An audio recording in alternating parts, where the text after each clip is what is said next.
Okay.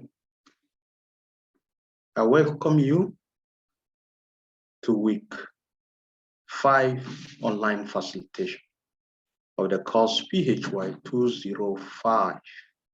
That is Introduction to Space Physics. As I said, this is our week 5 online facilitation. My name is Dr. Cyril Wazafoy, an associate professor of applied geophysics. And today, we'll be looking at module 2, unit 4, that is atmospheric dynamics. Atmospheric dynamics. Okay.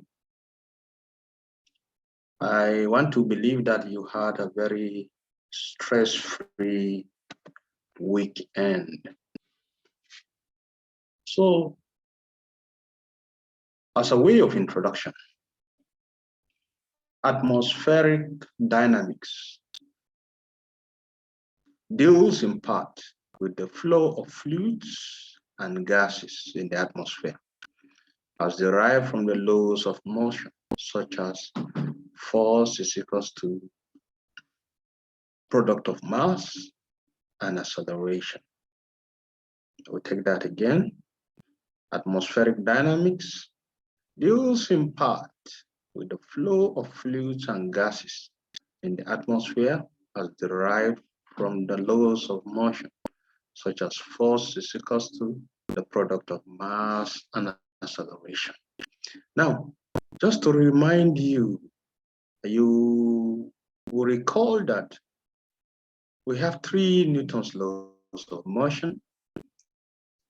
And the first Newton's law of motion states that a body will continue in a state of rest or moving in a straight line with uniform velocity unless acted upon by impressed forces or external forces.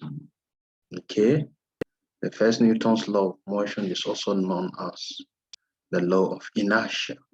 The law of inertia. You know, inertia is actually the reluctance of a body to start moving or stop moving. Okay, well, the second Newton's law of motion states that the rate of change of momentum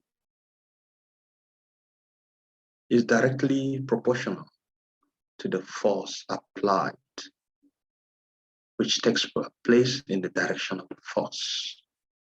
And it's actually from the second Newton's law of motion that we can derive the mathematical expression of force equals to ma, where m is mass in kilogram and a is acceleration due to gravity,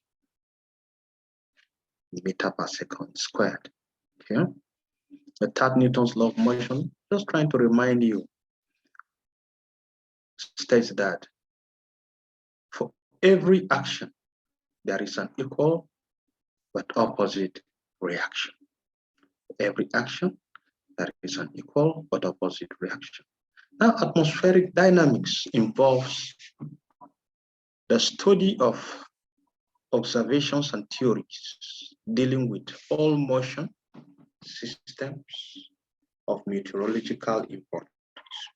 The list includes diverse phenomena as thunderstorms, tornadoes, gravity, waves, tropical cyclones, extratropical cyclones, jet streams, and global scale circulations. The goal of dynamical studies is to explain the observations or observe circulations on the basis of fundamental principles from physics.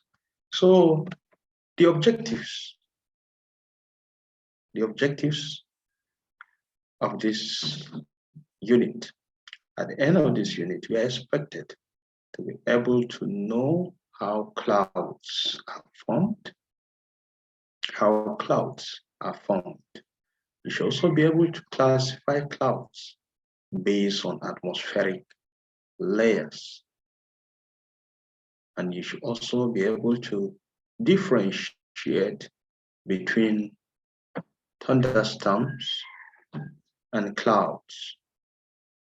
You should also be able to explain the formation of thunderstorms. Then you should be able to explain atmospheric kinematics of fluid flow. And then you should also be able to list and explain the various types of clouds prediction. These are actually what we are expected to know at the end of this unit. Now, what is cloud? This is a large subject, and I only touch on selected topics. Clouds tend to form by air rising, expanding, and cooling. They occur due to one, surface heating and free convection. They also occur